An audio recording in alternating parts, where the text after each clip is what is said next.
morning. Today we are going to be building this FX3 rig. I figured it'd be pretty cool to show different builds that I accomplished with my FX3 rig here. I've been freelancing, videography, and working in the film industry for the past year or so. So this is my workhorse. I have it rigged out now with a cine back that's like, not a cine back, I guess this is the Rigid Pro like cine back that I purchased recently just to give it a more square body form factor. We're gonna do two builds today. One of them is a like run and gun videography kind of build, like what I use for like weddings, like corporate B-roll shoots, and then another one more complex for like working on narrative projects and stuff like that. I'm gonna start off here. We have the FX3. See that? Get that?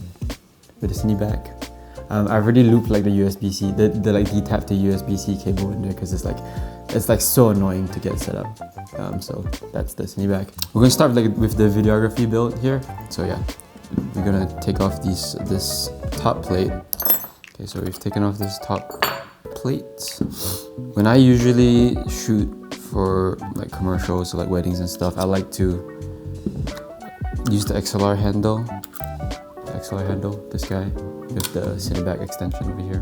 Because I need to run, usually I need to run audio with it. I'm running a shotgun mic through the XLR handle, sending it to like auto gain, just because I don't want to like mess around with audio functions when I'm like shooting a wedding or shooting commercials and stuff like that. Oh, I forget. We need to scoot this guy backwards a bit.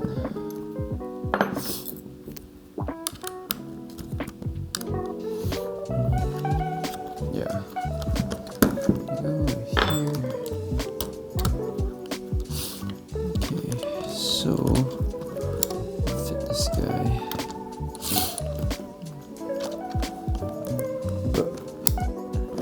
Come on! You're embarrassing me! There we go.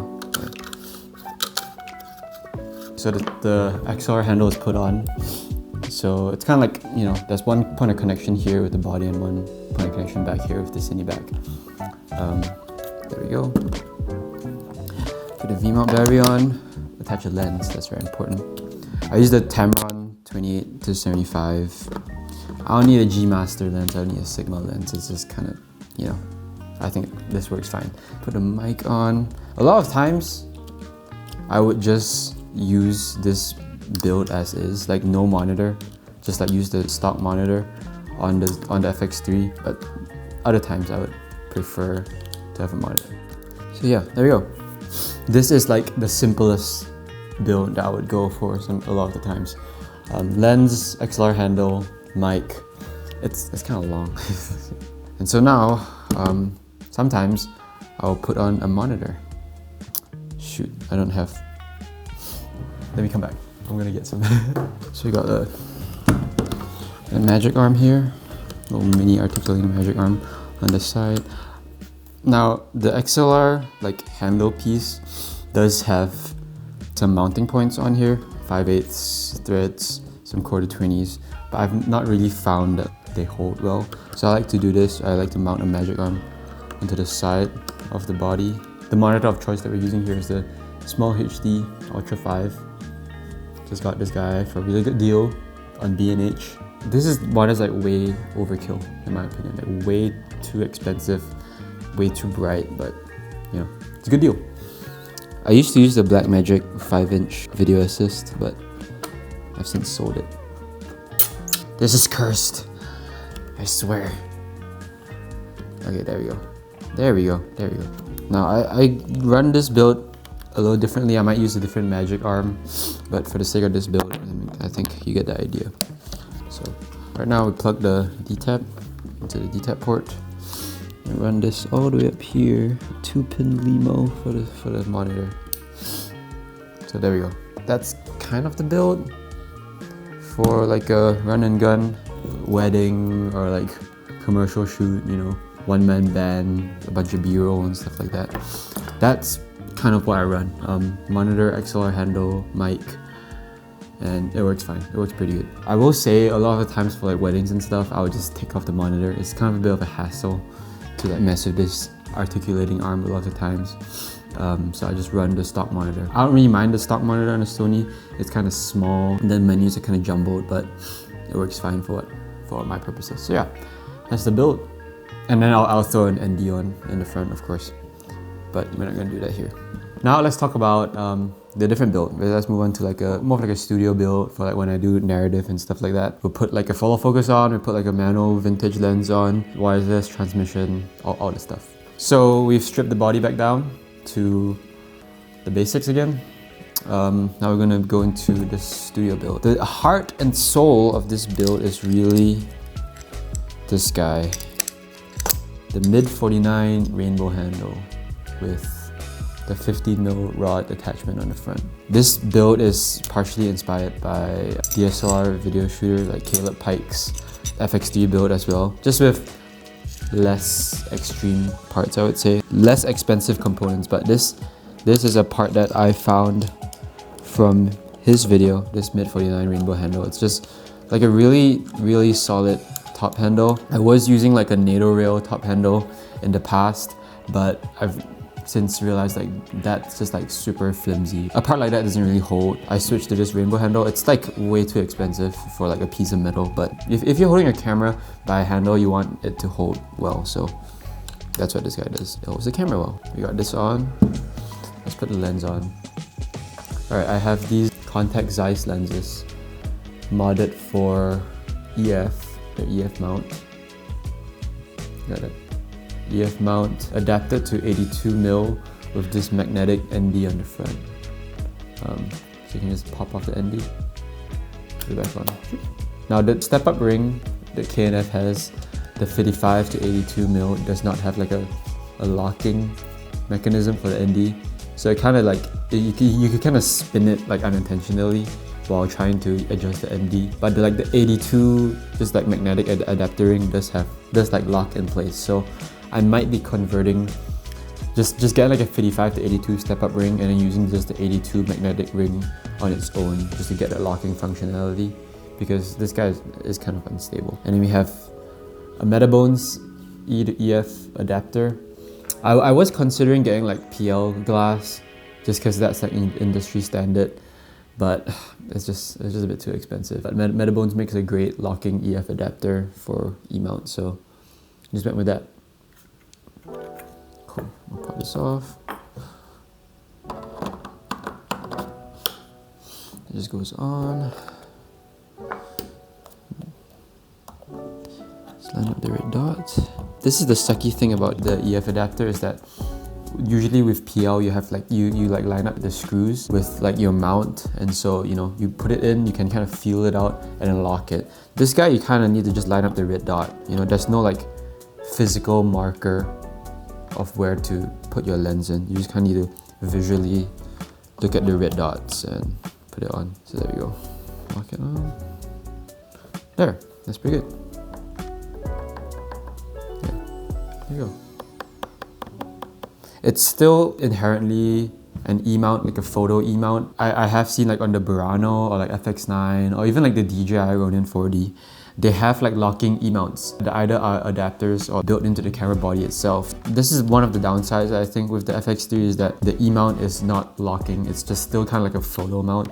So if Sony were to make FX3 Mark II, whatever, hopefully they would put like a locking E-mount on the body, because you still can use photo lenses with a locking E-mount. It's just for the purpose of film production, it's a lot more safer to have like a locking E-mount, because this is still, it's a locking EF mount, but the E-mount isn't locking over here. Our full focus of choice is the DJI Focus Pro. This is one of the motors, and this is the handle. I just have like a gimbal handle on this because it just lasts longer battery life. These are gonna go on the top rods. I used to have a rig that used bottom 15mm rods, but top rods are just so much more versatile. I love leaving the bottom free of any clutter, so I can put a dovetail on here. I can put like any tripod plate that I like. Having this top rod here is like a game changer for me. So it goes on there, and then the side handle goes on here, just going straight into the cage. This guy is kind of long, so I just kind of like put it sideways whenever I'm building the camera. Of course, V-mount battery, small V-mount battery. I have considered upgrading to like a core, like I like Anton Bauer batteries, but I like this guy's USB-C port on the top. You'll see why I need that later on. So for this cinema build, we are not going to be using this mini articulating arm. We are instead going to be using this guy, the Mofage Talos magic arm. It's kind of a chunky dude. Like that's the size of my hand. That's the size of the magic arm. It's kind of a massive magic arm. Your usual Noga arms are kind of skinny, but this guy has like a dampening system, which I really like.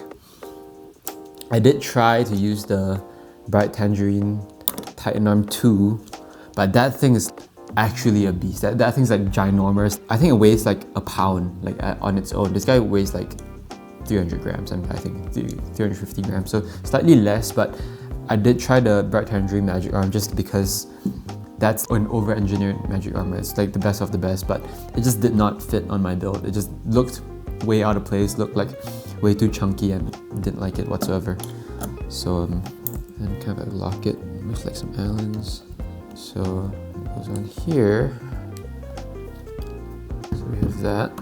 And then again, small HD Ultra 5. Put them on the top. Okay, and then the other thing would be image transmission. So I have this guy, a HDMI to SDI converter from Blackmagic. This is just a 3G version. I don't need 12G at the moment. So that just goes on top here with some parts off, with some Velcro. So this piece right here, if you can see, is just like a cheese plate, and a cheese rod actually like screwed into the Cineback top plate. Again, got this idea from DSLR video shooter. So this is kind of like his solution for wireless video on FX3. So this is, I forget what this is. This is just like a couple of cheese plates just like mounted together, so to get like a nice mounting point on the side here. So there we go here, and then this guy just kind of screws in on top. There we go. Screws in here. And I like to, the reason why I'm doing like all the parts first and not hooking anything up is just because, you know, once you put cables on and you're trying to like fit other things on your build, it gets kind of messy. It's kind of annoying. This is how I like it. I put all the components on that I need and then route cables to them. And I can like modify the build if I need to at any point for cable runs. So this is just like a RE or Z to normal quarter 20 thread on the top. This would be for my Hollyland 400S Pro. This guy is old, outdated, like kind of cheap transmission system. I'm thinking about upgrading to like a Teradek or like DJI transmission system, but I mean that's just like way in the future. A lot of our projects that I work on nowadays, we use like the Hollyland Pyro S system that some of my friends have. Whenever I'm on commercials or projects like that, I'll just rent it from them or they'll just bring it. So this is just the one I have. You know, it can be any sort of transmission system, I guess. Yeah, that just goes into this part here. So that just goes on here. That just goes on top. So there we go. That's all the components of this FX3 Studio build that I usually use. Of course, I'll add whatever tripod plate that I have on the bottom. I have a Sackler Flowtech 75, so that like touch and go plate goes on the bottom a lot of the times. I keep it pretty clean on the bottom so I can just add whatever other accessories I need. But that is all the components that I usually use on this FX3 build. Contact size lenses with the DJI follow focus, small HD Ultra 5 with magic arm, Blackmagic HDMI converter to SDI, and image transmission of some sort. I have looked into getting like a cradle system for this guy, or for like an image transmission, just because this kind of build, like I still need to access the menus over here. As you can see, like it's kind of annoying to get around this whole part here to get access to the menus. I kind of need to push my hand in there. But I'm fine with dealing with that for now. But in the future, I would like to, if I upgrade to like, you know, the Axun video transmitter, the DJI transmission system, or like a Teradek, they make cradles for the transmission system to sort of like sit in this part here between the V-mount and the actual V-mount receiver. So you just put your transmission in there. It's kind of like a clean form factor. It just like increases the length of your rig a bit. You can put like a transmission system in there. I would like to have that in the future, just so I can get rid of this whole mess over here. So yeah, let's run cables to all the components really quick and we'll see whether this thing turns on. Okay, this is not a good enough length for like pulling a signal from this. So as you can see, like if the magic arm's like extended any much further out, this SDI ain't gonna reach. For the sake of the video, we'll just insert it through here and just plug it into here. That's so ugly, look at that. That's the best we got for now. I gotta buy new SDI cables. The great thing about this magic arm is that if it's tightened up, you can kind of like half turn it and then you can sort of adjust it with one hand. It's still kind of stiff. This is like the main marketing point of this magic arm. It's like a dampening system, but it's still hard to move it even with that half turn mechanism. I think it's just for like quick adjustments, you know, you're like handhelding this, you're like holding it like that, you want to change your monitor, you just loosen it and then you're just making like minor tilt adjustments to the monitor. Let's get back to cabling this guy up. The DJI focus system takes USB-C. Not the best power cable for it, but that's what we got. Cool, here we go. Alright, this guy's coming off. Alright, putting it on this side. Putting it on the same side as where the handle is located. So yeah, that's the build all put together. The one downside of this rig is that the handle is kind of long. FX3 body is kind of short, so you can't really stay flat on like a flat surface. No! There we go. Our build is finished. As you can see, it's kind of like pull focus with this side handle here. You know, so I can kind of like grab focus on like different objects in the room. This ND that I can tweak pretty easily. There's the tab. That's the studio build. That's like all the knickknacks, all the things put together on this rig. It is kind of elaborate. There's a bunch of different things that you probably don't need if you're just, you know, shooting an interview, but this rig is mainly made for like when I'm working on narrative stuff. I need to send a feed to Video Village. I need to have somebody pull focus. I do have the DJI hand unit, so somebody can pull focus remotely. Yeah, everything here is necessary. It just looks kind of a jumble right now. I do want to talk a bit about the FX3 as a camera.